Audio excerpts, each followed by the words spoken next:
Hello, my friends. This again is Dr. Andrew Hahn, and I am speaking with you from my library again in Waltham, Massachusetts. And this is episode 10 of of Guided Self-Healing, Fearless Living. And this is episode 10. It's for those of you who are listening, it's April 30th, uh, 2021. And today I was, again, going to go on with patterns because, but no one's asking me about patterns, but several people have asked me about interventions and practices. So, um, I listen to what you guys ask for. So I'm going to spend today talking a little bit about interventions. Now, if you recall, let's just be with this for a second so we'll have a context. What we've already said is that the most powerful practice is awareness when you choose to become the holding witness for whoever it is that is suffering, which we have already said is a body sensation. So every body sensation is a living being, and if you can feel them, something happened to whoever that being was, and it couldn't be handled, and so they're here, and you're living out their story. So we said that we have to find the most powerful intention to find what would give you the most sort of like the most healing for, the simplest, most powerful thing to work on. So we said you have to find the true intention, which is why we're talking about patterns, and you have to find where it originated. But then we said there's a third thing that we have to do. And the third thing is sometimes that being says, just sharing my story from the inside out while you witness and hold me isn't enough. I need something else. And I want to talk about the something else's that one might need. We've talked a little bit about those already. So when we had, for example, in a prior episode, we talked about, what we called karmic death wishes when you had a traumatic death. Well, the spiritual practice is called a Buddhist POA practice, which we just adapted to this. So you have to, share with the part of the whoever it was that left, that dissociated, or the lost soul part, that in fact they had died, and you had to invite them to come back into the body and fully experience dying and go through the crown of the head and then go and merge back in and be embraced by the light. That's a spiritual practice. Or we said when you betrayed a trust, you might have to do a forgiveness practice or make amends. Well, people started asking me about, things like EMDR, if you know EMDR, or EFT, or frontal occipital holding. And they said, well, what about those? And sometimes those practices or interventions are necessary because while it is always necessary to hear the story, it's not always necessary, but it's typically necessary that we really listen to whoever it is that is suffering. Sometimes they say that's not enough. We need something else. So I'm going to share with you some of what those something else's are. And I'm going to start today with three. Actually, I'm going to start with 4 practices that you can do on your own as a starting place. And they're really lovely practices. And one of them is called frontal occipital holding. And one of them is called it's eye movement, but it's really not. It's called EMDR, but it's really EMDR is about crossing midlines. Let's be honest about this because, it started with eye movement, and we'll talk about that. But you can also do it with sounds in your ears, or you can do it by tapping alternatively on your legs. The whole idea is you're going to cross a midline, or you can do any of the tapping interventions. The most standard one being called emotional freedom technique. So let's talk about these a little bit right now and why they might be needed. And really, to understand why they're needed, you have to understand that when a trauma happens, there can be a kind of breaking apart. And the breaking apart, this is the way I understand it. It doesn't make it so. I'm not an expert in these energetic interventions. I didn't develop any of them. But if you think about it, there are, you know, 4 kinds of breaking that can happen. You can have a left-right breaking, so your left side and your right side, where there's a bridge, the bridge can be broken, and then, of course, you have a problem because there's a disconnect, right? So it can be left-right. It can be front-back, and if you have a front-back, it's sort of like, you know, there's a break right down through the middle of the mind. And so the back of the back is not connected with the front. That can also happen, obviously, when there is some kind of trauma. And the third kind is like, you could say it's sort of like head and body. So it's like you're frozen and you don't have access to your body anymore. So it's an up, down, but sort of like splitting you at the neck in a sense. It's because you're frozen. So you're in terror and you can move your head, but your body's frozen. Then there's the fourth one is a split between the personal and the divine. And there's a sense sometimes that we've lost our connection with the divine. So that's a different kind of split that happens in a trauma. So let's look at each of those. Now you can't see me, except a few of you will be able to see me because most of you are going to listen to this and not see it as a video. But if you do see it as a video, the first intervention we're going to talk about is called unwinding frontal occipital holding, or it's usually called FOH or UFOH. And the only difference is if someone does this for you, it's really a lovely thing to just let your neck go. And when it stops, it's sort of like you're done. And all you do in frontal occipital holding is put one hand very lovingly on your forehead, like you were being comforted by the best mother or parent you could ever imagine. And they're just here saying, I'm with you. And then you put your other hand behind your head between your ears, which is the occiput. Now, what happens when there's a front-back split? Basically, what happens is the occiput and the frontal and prefrontal lobes have a disconnect, right? Which means basically you're dissociated, if you want to put it in a nutshell. Why? Because really, if you think about the occiput for a second, well, what's it about? You're seeing something, a true visual, right? And you have the emotions that go with that, but it's disconnected from our executive function and our capacity to reflect and be discerning. So of course you're just frozen there. Stuck in something, and you dissociate. So what you do is you notice the disconnect, right? Of like, I've seen something and all the feelings that come up and I can't think, right? And then what you do is you put one hand on your forehead, like I said, and one hand behind your head. And what that does is it reconnects the occiput and the frontal lobe. It reconnects what you've seen and the emotions you have about it with your capacity to be discerning and be the executive in your life again.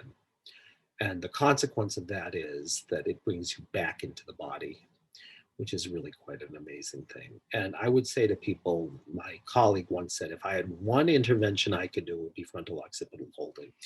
And she told me a story, which I do not know is a third-hand story, of a nurse who was in psychiatric hospital with people with dementia. And she started doing this practice with them 5 minutes, 2 times a day. And after a couple of months, the psychiatrist said, what's happening to these people? It was sort of like the story of Awakenings, which was just coming out at the time of this, when I was told this. He said, you know, they're starting to come back a little bit. And it's an apocryphal story. I don't know if it's true or not because I didn't see it firsthand. But it wouldn't be impossible. I mean, because that's what that kind of intervention can actually do for you. So that's frontal occipital holding, or unwinding frontal occipital holding. There's a variation of that, which is called tapas acupressure technique. And tapas acupressure technique is like a mudra. it's a position you put yourself in. And what you do, if you can see me, is you take your thumb and your fourth fingers of either hand, doesn't matter, slide it up the bridge of your nose till you're gently, gently, gently touching right below where your eyebrows begin. You take your middle finger and you put it right above your nose in the lower part of your forehead, or what we might call the third eye. And again, you take your hand and you put it behind your head, supporting you on the occiput. And so that's what it looks like. Now, this intervention, which is associated with a woman named Tapas Fleming, who, if you ever have a chance to meet Tapas Fleming, I highly recommend it. She really feels to me like, in the best sense of being from another planet, you know, it's like real wisdom, and there's a quality about her that feels like she has wisdoms from other places, whether it's, you know, extraterrestrial or angelic, I don't know, but whatever it is, I have great honoring of it. But essentially what this does is, it does several things. The first is that because you're touching where you're touching, it is a good release. It opens the bladder meridian, which of course is, if you think about it, letting go of things that are sort of poisoning you, that are stuck. But that's just the beginning of what it does. What it also does is it opens the third eye and connects the third eye, I would say, with the occiput. So it's sort of like what you're getting is opening up to new possibilities, to new visions, right? And you still are reconnecting, again, the frontal and the occipital lobes, but you're doing it in a very particular way by opening the third eye. And then, you know, like I said to you, I think there's something about the people these things come through, and there is something about this practice from Tapas, my experience of it, that's a profoundly expanding practice. It like brings you sort of out of sort of your parochial concerns a little bit to opening up to something more divine. This is my experience of it. The other beauty of this practice, by the way, is it's a very good way to install something. Like after I'd done work with a man who had really severe OCD, and he actually had a lot of difficulty even picking up a pencil, which was quite debilitating. And we did some trauma work around that, but at some point or other, it said, okay, enough trauma work, we have to install something else. And I said to him, can you imagine and experience one time that you could actually pick up a pencil and not have to do it 30 times because you didn't do it exactly correctly? He said, well, yeah, I've done that in my life.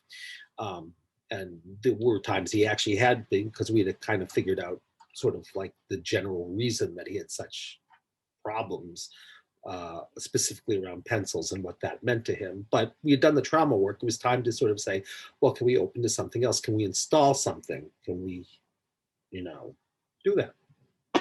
So I said to him, feel in your body what it's like when for one moment you can experience and imagine just picking up the pencil once and being able to use it. He said, I can do that. And I asked him what that felt like in his body, which I don't remember what he said, but it was a good sensation. And I said, okay, now what you're going to do is you're going to just really drop in and become that sensation from the inside out, that good feeling in the body. And then what you're going to do is you're going to do this practice, Tapas acupressure technique, and you're going to just deepen it and deepen it and deepen it. And I will tell you, you know, these apocryphal stories, because he certainly had a lot of other stuff, and he had OCD in other areas also. But I will tell you that after that day, as far as I know, when he reported about this, he was saying, I can actually pick up a pencil and actually use it without having to do it perfectly and having to do it like 30 times and wiping it off and making sure it was done the right way and everything in a classical OCD kind of way. So go figure. Okay. So that is the second one of these things that goes a little bit with the first one. So now we're going to go to the third one. The third one is what's called EMDR. And EMDR is about left-right splits. And a left-right split basically means, from my point of view, I mean, you could think about it a lot of ways. You could think about the left brain and the right brain are disconnected from each other, or the left side and the right side are disconnected from each other.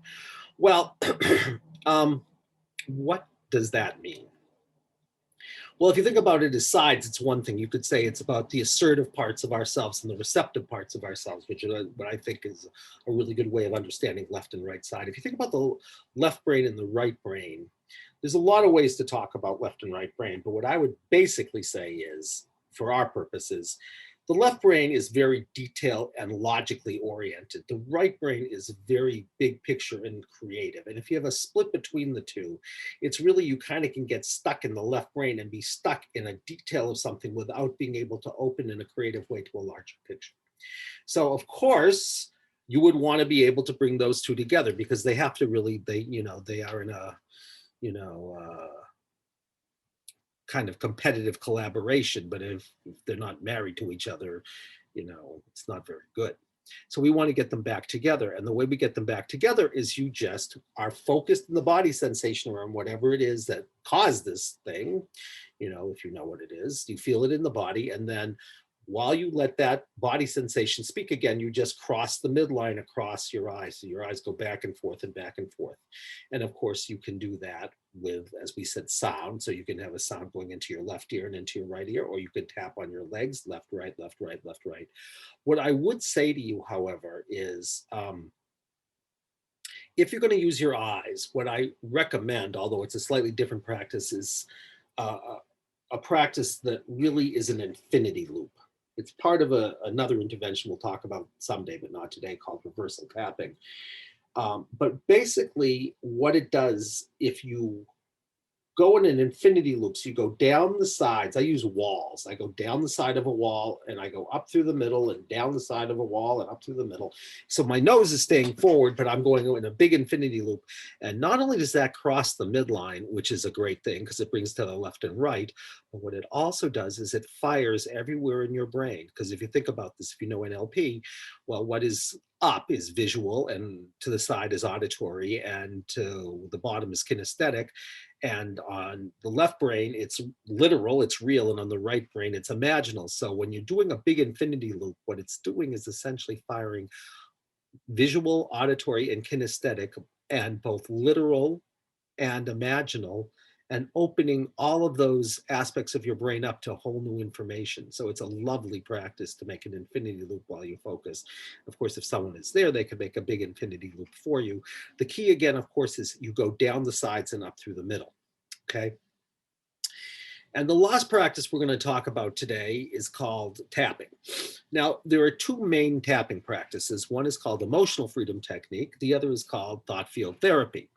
And you have to know that this is not my area of expertise. I'm a soul level psychologist and I study like Eastern mysteries and all this stuff. I'm not very pragmatic in the ways of, sort of thinking about the differences of one question, which is, does the order in which you tap on certain meridians or these, rivers that are frozen, does it matter if you do it just sort of top to bottom and tap all of them, or does the algorithm matter? Like I was thinking, it's sort of like, Close Encounters of the Third Kind. You need to tap da da da da da, and it had to be that order if you're going to open the door.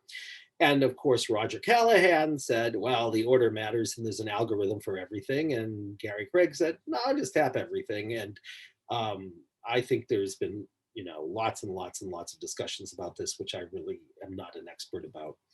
But what I would say is, I don't know the answer. And so I muscle test and I say, what do you want me to do? Because I've already talked to you about muscle testing in a prior one of these episodes. But the thing is, you're going to tap on all of these meridians, except for in emotional freedom technique. Now they say you don't have to tap on all of them. You can tap on several of them. Unfortunately, you can't see me, but you can go to,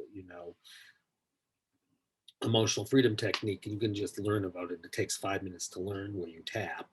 And basically when you start tapping is, on your eyebrows. If you can see this, you tap right where your eyebrows begin, and then you go right next to your eyes, literally right next to the under your eyes, and then you go here, and then you go here. So here, between your lower lip and your chin, and then you go to what's called K27. So you find where your collarbones begin and go down an inch and over an inch, right?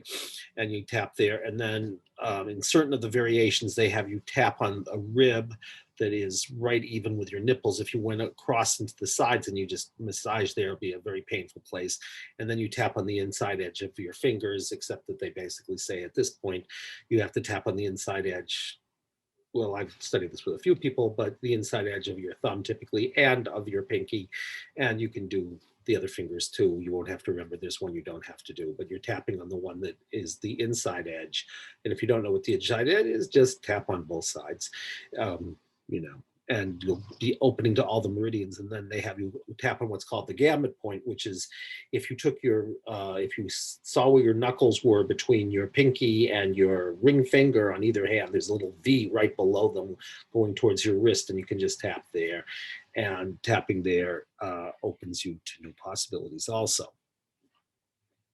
So what I want to do is I want to tell you what some of those points are just briefly, because you can use them for various things.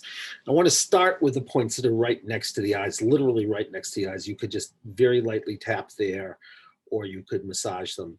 And those points are called anger points. But what does anger points mean, really? It means that you have some kind of unmetabolized anger that is poisoning you, you could say, in a sense. And so unmetabolized anger can either be a deadening, so it's like you're not even aware you're angry when you're angry, or it could be rage, because rage, of course, is not really experiencing anger, it's an explosion. So there's an implosion or there's an explosion, but either one of them is unmetabolized. And so what you want to be able to do is feel that anger, that's this deadening anger inside, because that's true whether you don't feel anger or you explode in rage. It's a deadening process. And then you massage literally or tap right next to your eyes.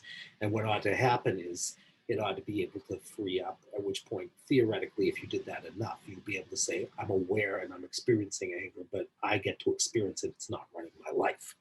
So that's those points. The next point I want to talk to you about is the points that are the point right between your lower lip and your chin. Those are called shame points. And shame, of course, is very insidious, because shame is not about you've done something bad, it's that you are bad. So whenever it is you're feeling, I am bad, not that I've done something bad. And shame, of course, is, it's like you're naked and it's like humiliating and you want to go hide under a rock. That's shame. Right? And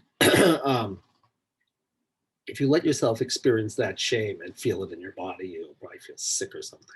And you massage here, it will really begin to help also transform that shame. So you'll be freer. So, tapping right there. And so those are two good ones to start with. There's a lot of information here, but if you really handle those anger points and, those shame points, that will be a good start. Well, who knew where we were going to go today, but we're getting close to our time being up. So I hope that, you listen to this. I'm just trying to give you, because people said, well, what do you do if just like sharing the story isn't enough? And I said, well, we started to talk about that, but I can give you some information that hopefully you can use, because you can use any of these things for yourself. I mean, you can put your hand on your forehead and behind your head and sort of come back into the body. You can, do an infinity loop. And I think what you'll find is you'll be able to take smaller and bigger pictures and the part of you that is actively receptive and actively assertive and bring them together. Or you could use tapas acupressure technique, which is very good just as a general trauma intervention and also install something, right? Or you can do this tapping, and tapping is for when you're frozen and just like a deer in headlights and you can't move because you are frozen, and you start the meridians going again. And we talked about two of them in particular, one's related to unmetabolized anger and the other one about shame. So, it's sort of like we've gone through a very quick, journey of certain kinds of practices. Clearly there are many more energetic interventions and energetic practices and spiritual practices we could use, but you start someplace, like we said last time, with beginner's mind. And if you just took what we said today, believe me, you'll have a lot of good information. And if you do want to build on it, go, the other person I'd say who's someone I like, Donna Eaton. I actually know Donna and David.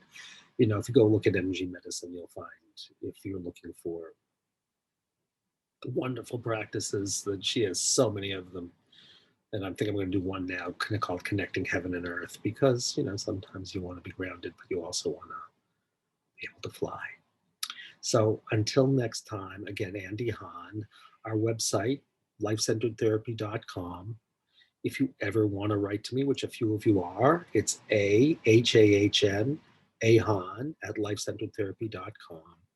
And of course, if you're interested in anything else, you can find it there. We do have online trainings, and you can find that on our website. And if you do the online trainings, I get to mentor you, which makes me very happy.